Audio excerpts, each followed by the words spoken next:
We turn now to the Republican chairman of the House Budget Committee, Texas Congressman Jodey Arrington. Well, good morning to you, Major.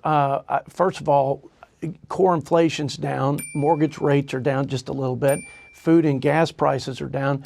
So you're going to have fluctuations in the financial markets, but we're seeing that the fundamentals are already having an impact on the cost of living, which I think should be job number one of this president. But you've got the tariffs, which I think are critical for our long-term prosperity, to have that reset, have that fair and reciprocal trade dynamic that doesn't exist today.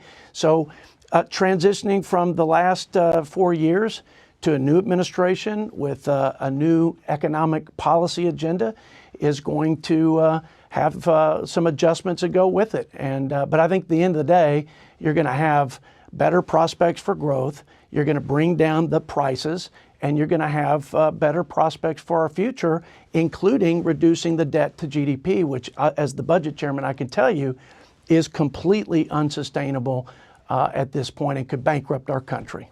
Well, in the long run, I think having an unfair trade dynamic at the current point is suppressing growth.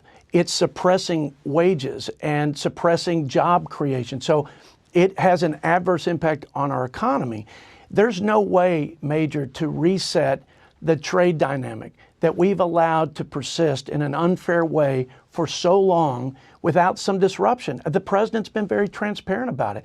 And he deployed the same tactics now back in his first administration successfully. We brought China and others to the table. We had a reset. We had new purchase agreements. We had structural reforms. And we benefited. We had better trade activity. We had better economic activity.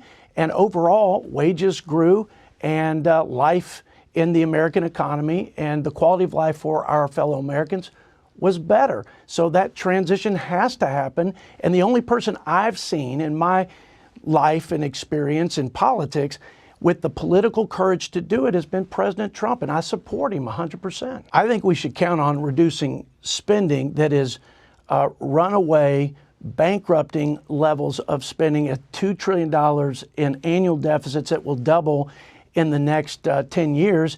Half of that $2 trillion is interest on the debt. That will more than double in the next 10 years. So we have a spending problem. That deficit spending is driving World War levels of debt and will bankrupt the country. So I think we should offset the tax cuts with spending reductions and bend that debt to GDP. The revenue from tariffs could do two things: accelerate the reduction of deficit to GDP and do what the president has said he wants to happen in this America First agenda, put our nation on a path to balance. But it can also provide tariff relief like he did in the first administration for farmers in West Texas, for example, with the market facilitation payments that took the sting out of the fallout from the early stages of the trade battles before we had the reset for reciprocal trade. So I think those are better uses of tariff revenue. But I think we've got to bring down spending. If we don't, then I don't know how much longer we have before, as Ray Dalio says, we're going to have an economic heart attack, and it will undermine everything. What I care about is that our workers and manufacturers in this country are competing head-to-head with China and every other competitor country, that we allow their products to come into our markets open and free. And they don't. They tax our products, and it's hurting our workers.